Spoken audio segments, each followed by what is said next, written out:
మొన్న 29వ తారీఖు కదిలిరా బాబు గారు మీటింగ్ కి దరిదాపుగా 1,25,000 మంది జనాభాని చూస్తే ఇక్కడ స్థానిక ఎమ్మెల్యే కిలాడి వెంకట రోషి గారికి కదిలిరా మీటింగ్ చూడగానే ఆయన దడబుట్టుకొచ్చింది. దాని మీద ప్రెస్ మీట్ జరిగింది. తను ఇంకొక అడుగు వెనక తిరిగి చూస్తే బాగుండును అన్నాడు. బాబు గారు ఏమన్నా అంటే ఇక్కడ 700 ఎకరం గ్రావిలి 120 అడుగుల లోతున్న స్థానిక ఎమ్మెల్యే గ్రావిలి మాఫీలో ఎంతో సొమ్ము చేస్తున్నారని చెప్పి మాట్లాడటం జరిగింది. దాని మీద కిలాడి వెంకట రోషి గారు ప్రెస్ మీట్ ఇచ్చాడు. ఒక్క అడుగు వెనక తిరిగి చూడమన్నాడు. ఒక్క అడుగు వెనక తిరిగి చూస్తే ఏమి కానొచ్చిందంటే బాబు గారికి కాకాని శివాలయంలో మట్టను ముడుతం కానొచ్చింది. కొంచెం వెనక తిరిగి చూస్తే నాడాకోటలో చెక్క పోస్ట్ కాడ సాయి గారిని సంపేత్త కానొచ్చింది. ఇంకా 2 అడుగులు ముందుకు వస్తే మన బలం భాషని సంపేత్త కానొచ్చింది. ఈ రకంగా ఈ నియోజకవర్గంలో 5గురి మీద అత్యాచారాలు జరిగినాయి కాబట్టి అది నీకు తెలియకుండా జరిగినాయా అని మేము అడుగుతున్నాం. అది అన్ని నీకు తెలుసు కదా.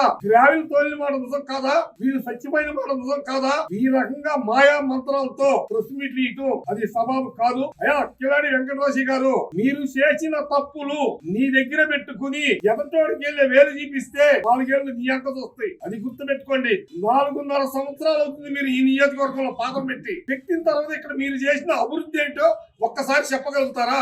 చెప్పలేరు. ఏమి చేయలేదు కాబట్టి ఇప్పుడు నుంచే ఉండ భవనారాయణ స్వామి మాన్యం మీద కన్నేసి మేము ఆటో నగర్ కి 20 ఎకరాలు కేటాయిస్తే దానికి పర్మిషన్ రాకుండా ఇక్కడ ఆ గుడిలో మీ మిసెస్ ని గుడి చైర్మన్ గా పెట్టుకుని నువ్వు చేసావు.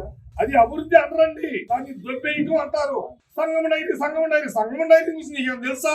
నీ మాకే తెలియదు, నీకు తెలుస్తానికి.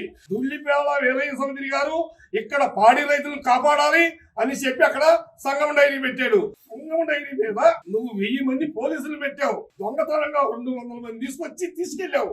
1 రోజులు పెట్టి నువ్వు ఏమి సాధించావు? ఏమి సాధించాలా? నువ్వు అక్కడ పీకింగ్ ఏమి లేదు. కదిలితే సంగం డైరీ అంటే ఆయన 10 కోసం బతుకుతున్నాడు. ఈ నియోజకవర్గంలో 10తోనే ఉంటాడు, నీకులాగా ఉండడు.